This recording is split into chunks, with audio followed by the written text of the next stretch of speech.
You know, there are American heroes who don't like this idea. Neil Armstrong, Gene Cernan have both testified against commercial spaceflight in the way that you're developing it, and I wonder what you think of that.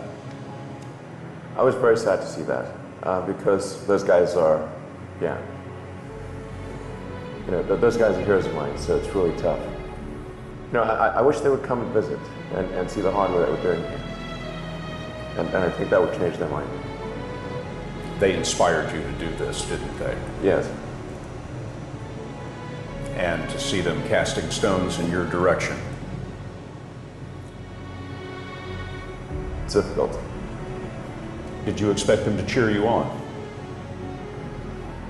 So they're hoping they would. When critics say you can't do this, your answer to them is, we've done it. When I was young, I didn't really know what I was going to do when I got older. People kept asking me, but then eventually I thought that the idea of inventing things would be really cool.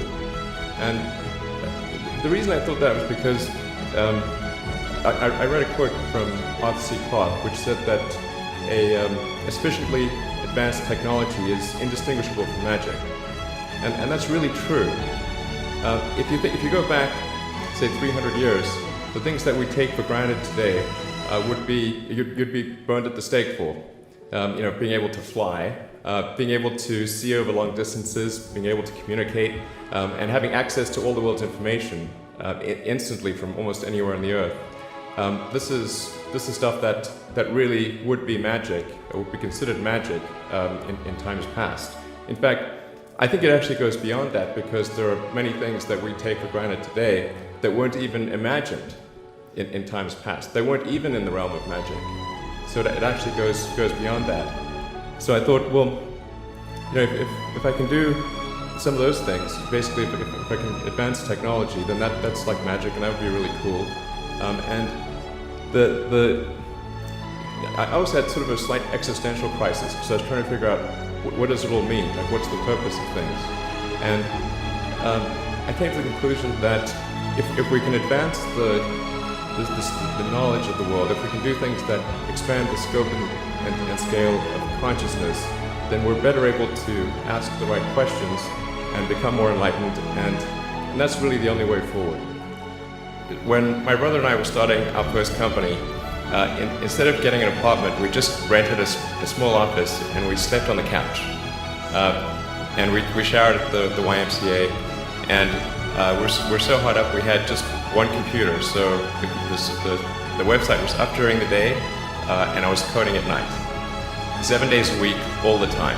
So briefly I had a girlfriend in that period, and in order to be with me, she had to sleep in the office. So work hard,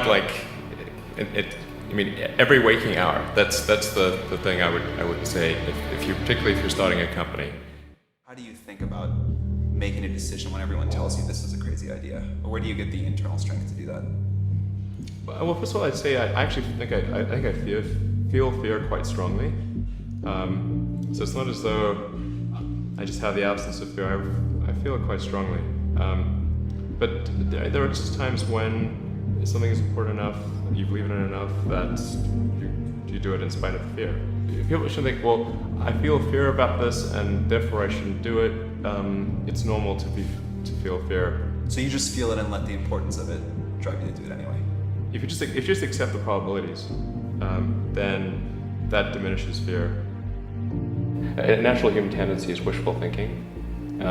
So a challenge for entrepreneurs is to say, well, what's the difference between really believing in your ideals and sticking to them versus pursuing some unrealistic dream that doesn't actually have merit? And that is a really difficult thing to tell you. Can you tell the difference between those two things? Right. So you need to be sort of very rigorous in your self-analysis. I think certainly extremely tenacious, and then just work like hell. I mean, you just have to put in, 80 to 100 hour weeks every week. All those things improve the odds of success. Like, there have to be reasons that you get up in the morning and you want to live. Like, why do you want to live? What's the point? What inspires you? What do you love about the future?